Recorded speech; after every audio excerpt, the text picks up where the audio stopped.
Development chapter का आज हम लोग public facilities, BMI, SDI and sustainability of development topic को डिस्कस करेंगे और आज चैप्टर एंड कर जाएगा। अब तक जो हम लोगों ने डिस्कस किया है एवरेज इनकम, जिसको पर कैपिटा इनकम भी कहते हैं, और कैसे अलग अलग कंट्री, डिफरेंट कंट्री को डेवलपिंग, डेवलप्ड आदि में क्लासिफाई किए हैं, और ये भी प्रयास किए हम लोग समझने का क्या मनी है एवरीथिंग है, मनी सब कुछ है, या और भी कुछ ऐसी आवश्यकताएं हैं जो इम्पोर्टेंट है। और हम लोग डिस्कस किए कि एजुकेशन, हेल्थ आदि मनी से भी इम्पोर्टेंट है, इनकम से भी इम्पोर्टेंट बन जाते हैं। आज हम स्टार्ट करते हैं पब्लिक फैसिलिटीज से। पब्लिक फैसिलिटी वह फैसिलिटीज है जो पीपल को लार्ज नंबर में एक साथ दिया जाता है। लार्ज नंबर ऑफ पीपल को एक तरह की फैसिलिटी को पब्लिक फैसिलिटी के नाम से जानते हैं। जैसे स्कूलिंग, गवर्नमेंट के द्वारा स्कूलिंग दिया जाना, मेडिकल फैसिलिटीज, मेडिसिन, यह lot of people, large number people को एक साथ फैसिलिटीज प्रोवाइड किया जाता है। इसमें ट्रांसपोर्टेशन, कम्युनिकेशन भी पब्लिक फैसिलिटी में आएंगे। तो इस चैप्टर में हम लोग को पढ़ना है कि pocket of our money can not buy everything. हमारे पास जो पैसा है, इट कांट बाय एवरीथिंग, सब कुछ नहीं खरीद सकता है। पैसा इंपॉर्टेंट तो है और बहुत कुछ खरीद सकता है, लेकिन इट कांट बाय एवरीथिंग, सब कुछ नहीं खरीद सकता है।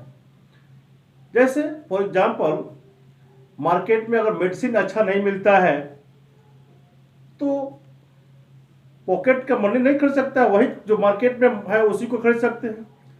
इन्वायरमेंट में पोल्यूशन है तो क्या पैसा पोल्यूशन फ्री इन्वायरमेंट खरीद सकता है? नहीं।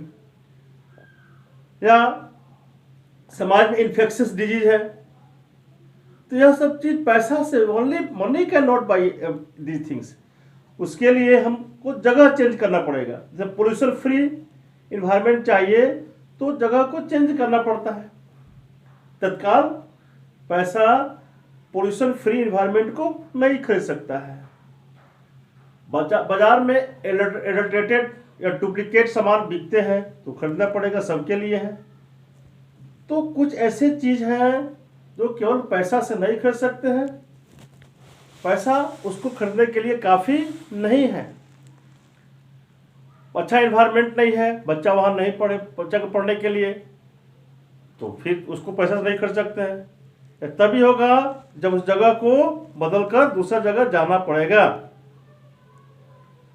हम लोग देखते हैं कि जो पुअर लोग हैं, गरीब लोग, अधिकतर गरीब लोगों का इलाज क्या होता है? अधिकतर हो जाते हैं कहाँ? गवर्नमेंट हॉस्पिटल में जाते हैं। उनके बच्चे गवर्नमेंट स्कूल में जाते हैं पढ़ने। तो फिर PDS पब्लिक डिस्ट्रीब्यूशन सिस्टम से फूड ग्रेन वगैरह सप्लाई किया जाता है।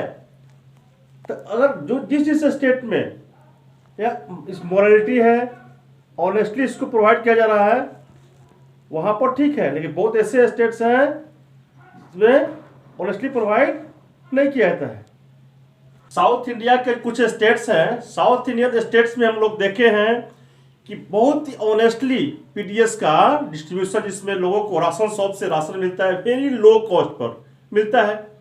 पुअर वहां सफर नहीं करेंगे, माल न्यूट्रिशन नहीं होगा, टाइमली उनको भोजन मिल जाएगा। फिर गवर्नमेंट हॉस्पिटल में अगर डॉक्टर मोरली वर्क करते हैं, ऑनेस्टली वर्क करते हैं, तो फिर बीमारी वहां कम होगी। पुअर को मेडिकल फैसिलिटी मिलेगा, क्योंकि पुअर ही विक्टिम बनते हैं बीमारियों का, और पुअर को जब गवर्नमेंट हॉस्पिटल प्रोवाइड करेगा ठीक हो जाएगा। फिर तो कई ऐसा चीज है जो पॉकेट का जो मनी है नहीं खरीद सकता है। उसके लिए लोगों को चेंज करना पड़ेगा, मोरालिटी लाना पड़ेगा, ऑनेस्ट बनना पड़ेगा। उस पर ए लॉन्ग एफर्ट के बाद उसका रिजल्ट निकलेगा और उसमें अच्छाई आएगा। पैसा, money can not by everything, money सब कुछ नहीं है। मनी के अलावा मोरालिटी, ड्यूटी फुल होना, जस्टिस है, ये सब मिलकर समाज में जो सो में अच्छाई लाता है। नेक्स्ट जो है वो है BMI, इसको कहते हैं बॉडी मास इंडेक्स।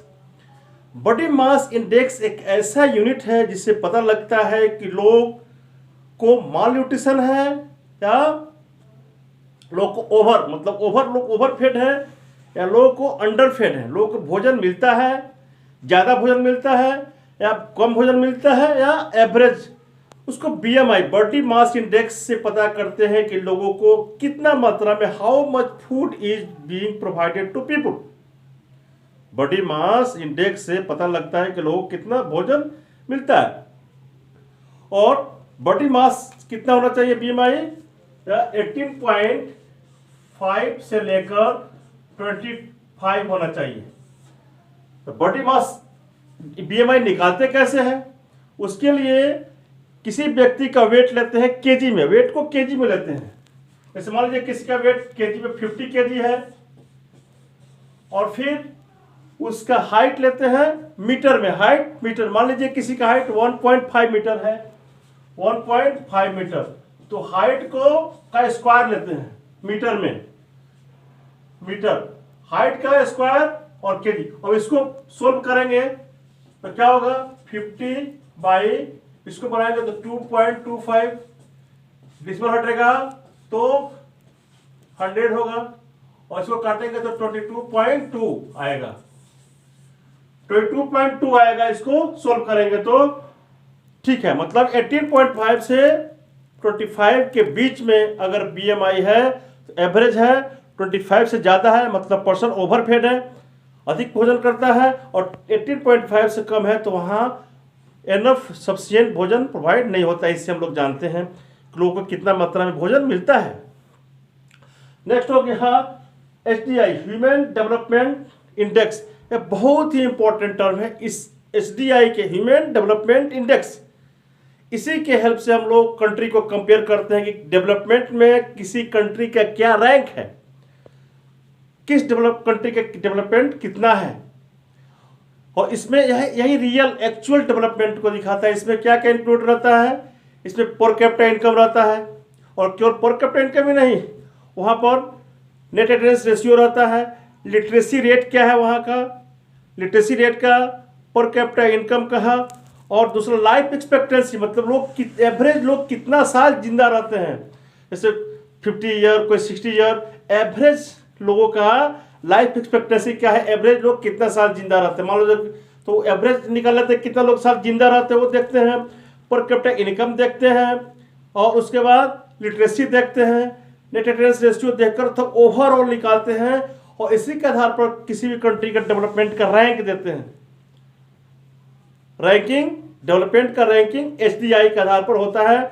इंडिया जो है सो का रैंकिंग जो है इंडिया से बिलो है। इंडिया का जो डेवलपमेंट का रैंकिंग है उससे कम पाकिस्तान का है, नेपाल का है, बांग्लादेश का है।